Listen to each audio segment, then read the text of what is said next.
What's up, guys? Heath here, in my home. Um, this is just a follow-up to uh, the first video I posted that has been a long time in the coming. So Steve and I got back together.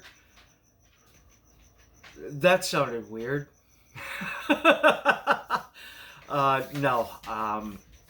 He'd been doing a ton of woodworking over the summer, and I just took like an extended vacation. Finally started feeling really good, like physically, and bought a one wheel, and I've been out riding. I've got well over 200 miles on the thing, and I haven't even had it like 6 months. I love riding it. Me and my neighbor, he hooks up um, the little apparatus where he puts his kid in there and hooks up to his bike, and we go riding together at night. We do night rides, and it's just been a blast. But I needed to get back into the shop, and me and Steve decided it was time. Now, I've been in contact with James Duncan from Sprinkled Donut Forge, and I told him, I said, man, your knife work is really starting to come along. I would love to have one of your knives. I'd be more than willing to buy it from you. And we kind of talked a little bit, and we decided to do a trade. He's going to make me a knife, I'm going to make him a knife. And I was telling Steve about it. He's like, dude, that's so cool. So that's just two people who love their craft, no money involved. I make you something, you make me something. It's a trade. So this is what we're looking at.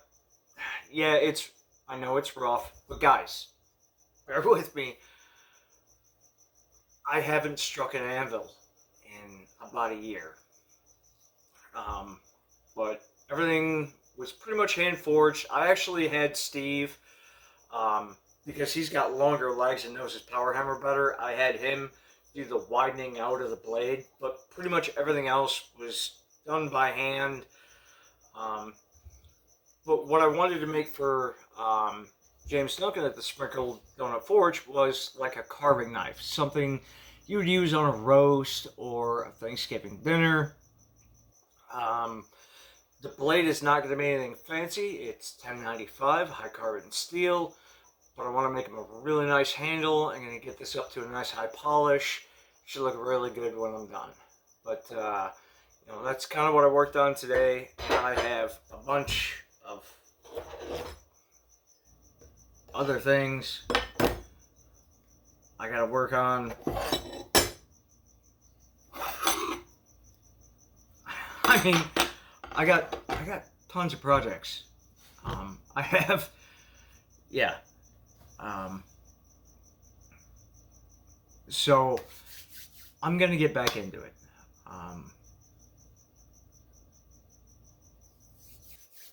Yeah, I'm looking forward to it. Today, working with Steve and getting back into our groove. Like I told him, I'm like, hey man, our skills at doing this are perishable. Like we don't use them enough. We're gonna run into problems again. Like we're newbies, and we kind of just fell right back into our normal groove. It had been so long for me since I had actually hand forged a tip into a square stock blade that I actually asked Steve, I'm like, dude, do you remember how to forge in a tip on a, build a square stock? And he looks at me, he's like, you don't remember? I'm like, no, it's been that long. And he's like, so he kind of ran me through it, and was like, okay, now it's starting to come back to me. But these are perishable skills. If you aren't using them all the time, they tend to go away. But we had a great time. For me personally, like,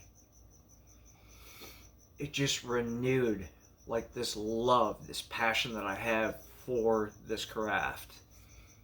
And I think what I bring to it now, after having gone through what I have, is a level of patience I didn't have before. I would get towards the end of a build and I would rush it just to get it finished. And I knew that it had flaws, but I was like, unless they're looking for them, they're never going to see them.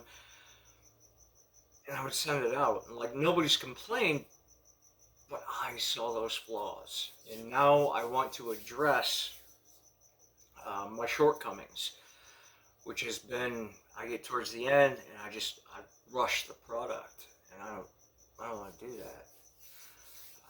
I'm going to take a little bit more time and a little bit more patience in making sure that the things I make represent the person who made them.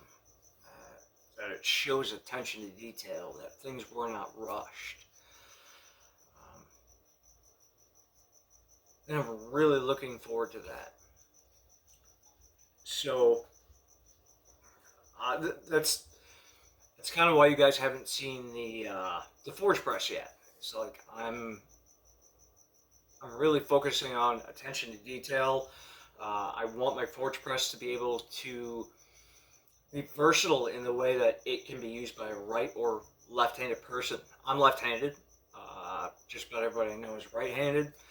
But I want to be able to take this to Steve, his shop, and I want us both to be able to use the Forge Press and not be hindered because, well, it was designed for a left-handed person. Well, that's awkward for me. I'm actually want to remove the switch and put it on a swivel so it can be moved around from left to right. So no matter what handed you are, it can be used. So I'm putting a lot of thought and effort and detail into its design and function, as well as dies. I want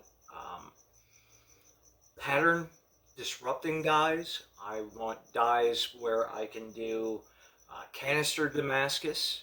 I want to make sure I have all those dies on hand, ready to use when needed. Swap them out, Like I said, I don't want to rush this project. It's something that is going to be super functional in my shop as well as Steve's. And it's lightweight and it's transportable. So all Steve has to do is bring his truck over, we'll throw it in the bed, strap it down, bring it over to his shop, and we got a whole day. We work on it all day, all weekend, if we want. So anyway, this is just a follow-up to the first video. Just kind of wanted to touch base with you guys and tell you where I'm at, what I'm doing, and you are going to see a lot more from me. I had an absolute blast. I was a little worried about my hammer control because I haven't swung a hammer in so long, and it was like, I was a little bit like riding a bike, you just never really forget that. Like the first couple of swings is like, oh, I'm gripping it too tight, and I loosened up the pinky, and I just let it do what it needed to do. And even Steve said, your hammer control's still pretty spot on. And like he even said, he told his wife, she's like, today he didn't make a butter knife, he actually got a tip and everything all forged in, like he did it all by hand. Like, this is because I do a lot of stock removal. I'm not even going to joke about it. Like most of the time, even with my Damascus, like I'll form the billet and I'll just do the rest stock removal, just because to me it just seems easier. Work harder, work smarter, not harder. But then I watched Steve today, and he had the billet that we split up and tacked back together. It was already twist Damascus that he had cut up, we put back together, and then he twisted it again. And I'm like, that's gonna be a crazy pattern. That's gonna be cool as hell. And he forged everything out. Like he didn't care about how he's like, it's Swiss pattern. Who cares about It's twist. Who cares about the pattern? The pattern is going to be what it's going to be. Me, I'm always so focused on, well, I made ladder pattern or I made raindrop pattern. I don't want to disrupt that by smashing it with a hammer. I'm kind of leaning towards Steve's end of things. Like, let the pattern just become what it is. Yeah, you had an idea in mind and you've done that. Now just forge it out by hand and let that pattern become what it is. So it's been a blast. More is coming, and I will see you guys on the next video. All right, have a good night.